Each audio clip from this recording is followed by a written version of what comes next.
Good afternoon and welcome into another edition of That's What I Think with Brandon Swanson. I'm your fearless host, Brandon Swanson, and this week we're again coming to you a little later, but because I'm giving my thoughts on President Donald Trump's State of the Union address that he gave on Tuesday night, and because of other recording that we had to do and just how things worked out, came a little later, wasn't able to do it Tuesday night.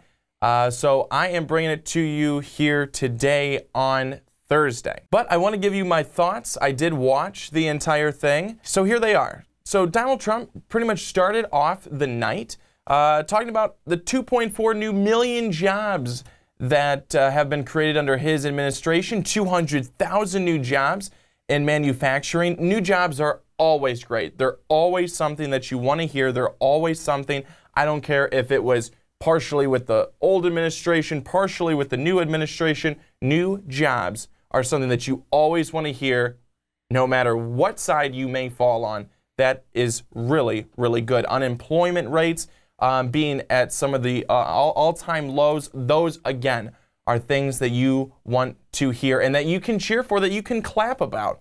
And now with the State of the Union, Ricky and I talked about this. The one flaw of the State of the Union is you say the word "the" and people start clapping. They'll give the word "the," and sometimes if you throw in a good "and," a standing ovation.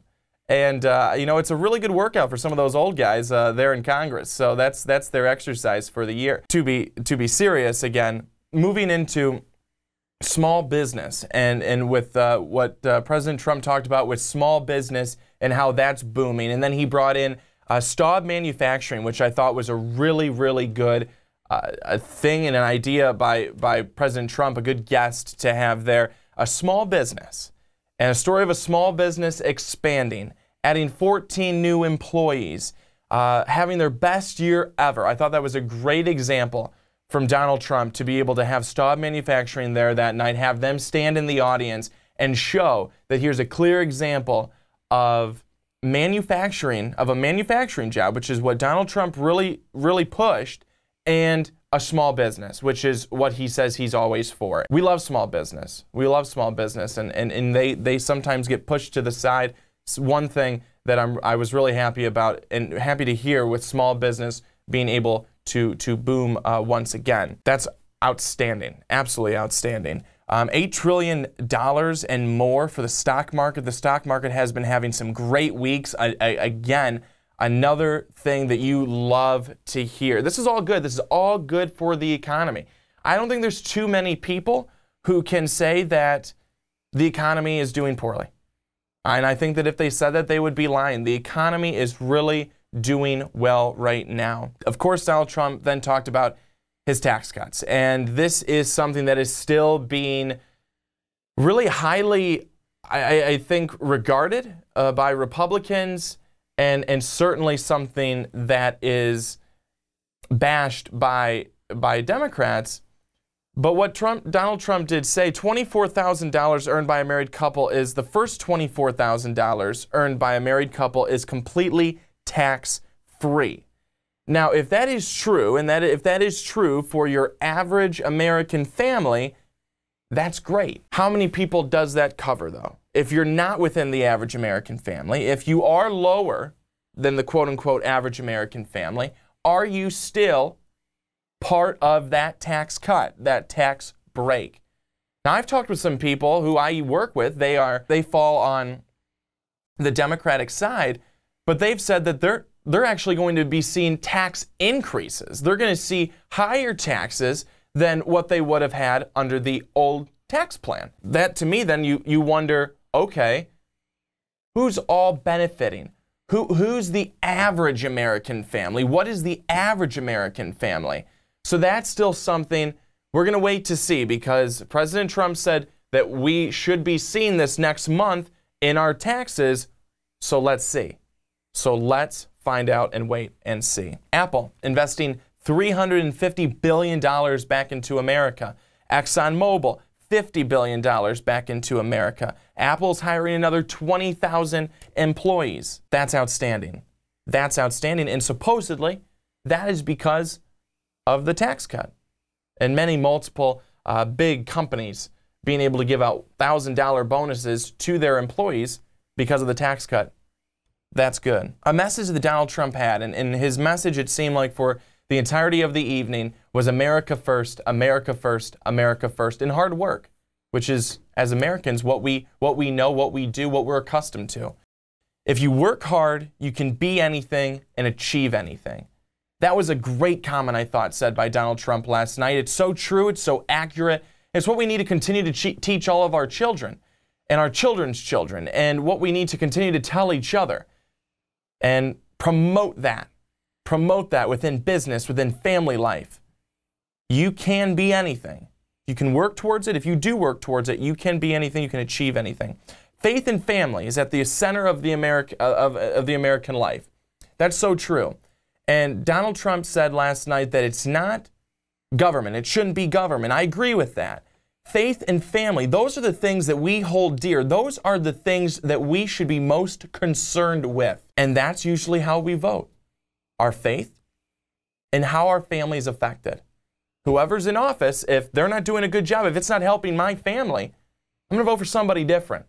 Hopefully they can help my family. But faith and family at the core, the center of American life. It's extremely true and very accurate. He supported the police. He talked about our vets. Everyone stood. Everyone stood. A lot of these times you have a Republican president. The Democrats usually sit and sometimes scowl. You have a Democratic president. It's the same thing for the Republicans. They sit, you'll get scowls, and they'll clap every once in a while, but there's not a whole lot. That's just how it goes. But everyone stood for this point. Everyone stood for it, because everyone does stand for our vets and for our police force and the good people that are trying to protect our nation. That's huge. I also did love one of the guests, 12-year-old Preston Sharp. He put flags at all the grave sites of the fallen heroes, the fallen soldiers, because he saw that there weren't any there, and he believed that they needed to have American flags at all of their grave sites. I thought this was so cool. A 12-year-old boy, this is what he's seeing. This is what he's believing. I thought that was outstanding. I thought that was a really, really, really cool moment during the State of the Union. Talked about care for vets within the VA and everything like that. And I've sat here on this show and I've talked about how our vets aren't treated the way they should. They're not welcomed home the way they should be. That's something that's got to change, and that's something that hopefully Donald Trump is working on to make better. The next thing Donald Trump brought up, infrastructure. And this is something that both sides were able to agree on. Infrastructure is something that both sides should be able to. You drive through your streets, and here in Chicago, you drive through some of the Chicago streets, and you thought they would have never been touched since they were put in. That is infrastructure, folks. That is poor infrastructure, and that's why on both sides, everyone can agree we need to continue to build up our cities, build up our roads, build up our buildings, so that we look like a first-class nation, which is what we are. And infrastructure is something that's very, very important. And it's for the safety of all of our citizens, our bridges, so they don't collapse, our roads, so you're not falling into potholes. This is extremely important, and a bill, hopefully, that Donald Trump will be able to sign soon, that Congress will pass, both sides, Republicans, Democrats, coming together on and being able to work together and put that forward. Building our citizens up to be independent instead of dependent, that's huge. We really want to get there. We really want to be able to get to that point, because being independent is extremely important. But I thought that this was really also something that carried over into the workplace. And I thought that this was, again, a great point. Workplace development and job training. How are people supposed to get better at what they're supposed to be doing if they don't have the job training, if they don't have the skills, if they aren't given the opportunities? Everyone needs to be given these opportunities, and if they are, they can achieve greatness. They can achieve greatness, and I think that it's something that people just need to be given the opportunity.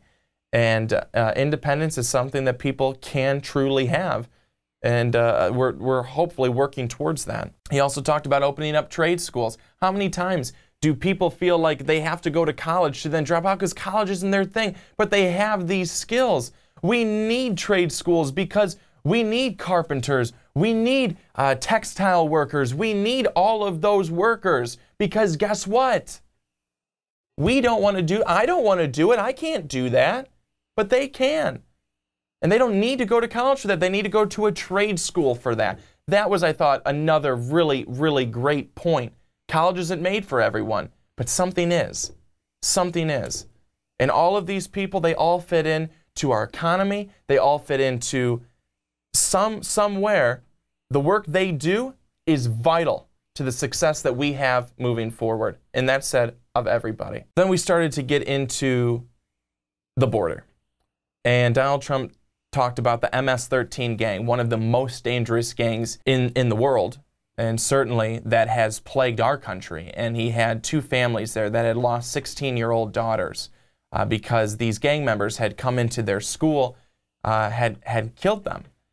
And it's tragic. It's tragic. It's and as Donald Trump said, your heart breaks for these families who sit there, and we clap for them, but we can't bring their daughters back. But what we can do is we can get rid of these gang members. We can get rid of these people, these bad people who are only in this country to cause chaos and to commit terror. And that's why I do believe, and I agree to an extent with Donald Trump, of securing the border. I don't think a border wall is necessarily in the cards for the pure fact that, is that where we want our money going? And is that really what we want to do?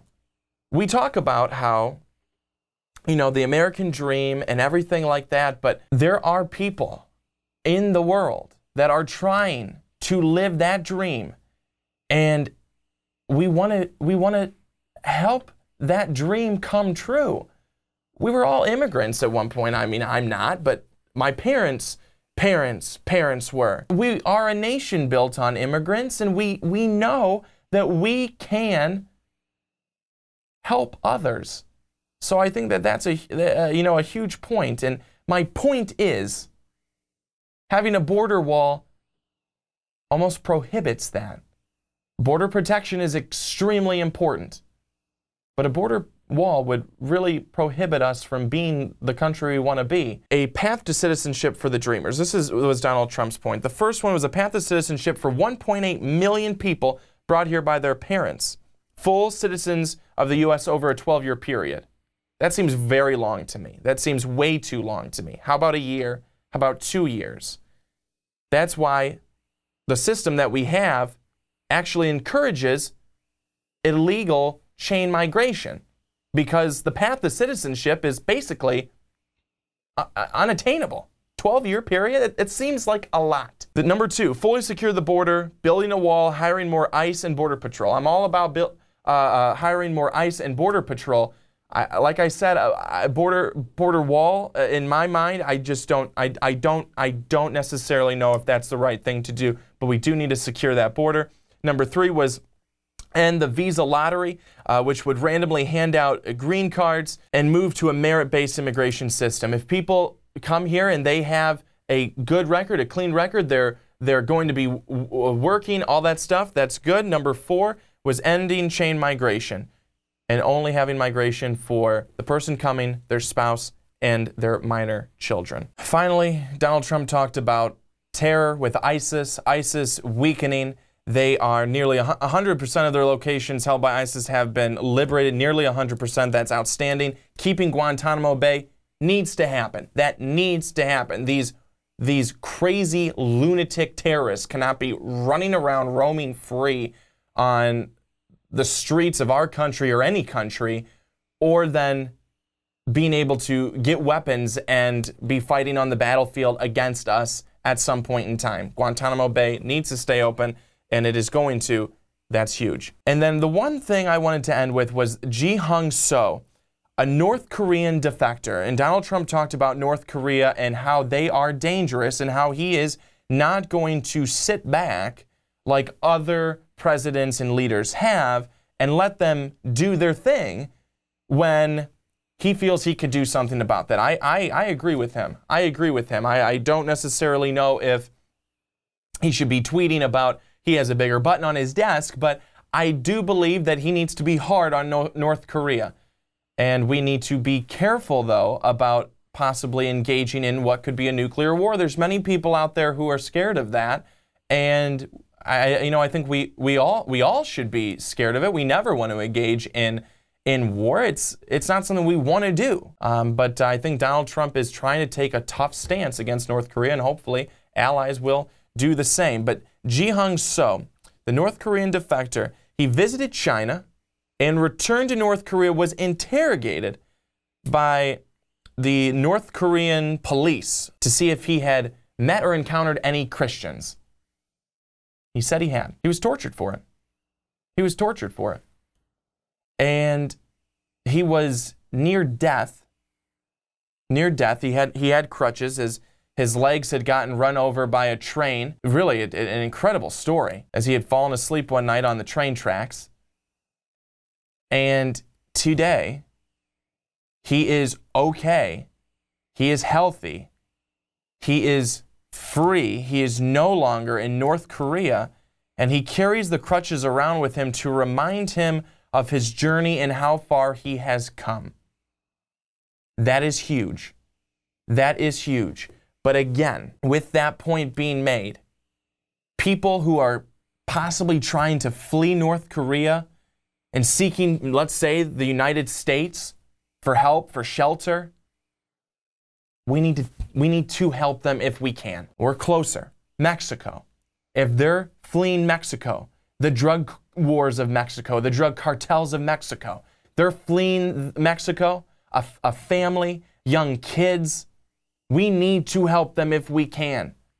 If we can save their life and make it better and add them into the American dream, I think we have to do it. The chants of USA towards the end were strong. It was awesome. I loved it. And as Donald Trump said, it's the people who are making America great again. And those are his words. And you may hate Donald Trump, or you may love Donald Trump, but if he can deliver on the messages that he said last night, when he actually stood up and acted presidential, throw the phone away, stop the tweeting, and be a president. And if he can do that, we do have hope for a strong America. But we, the American people, we can do it. We make it better day by day. Don't think about this leader, this politician, that politician. We do it.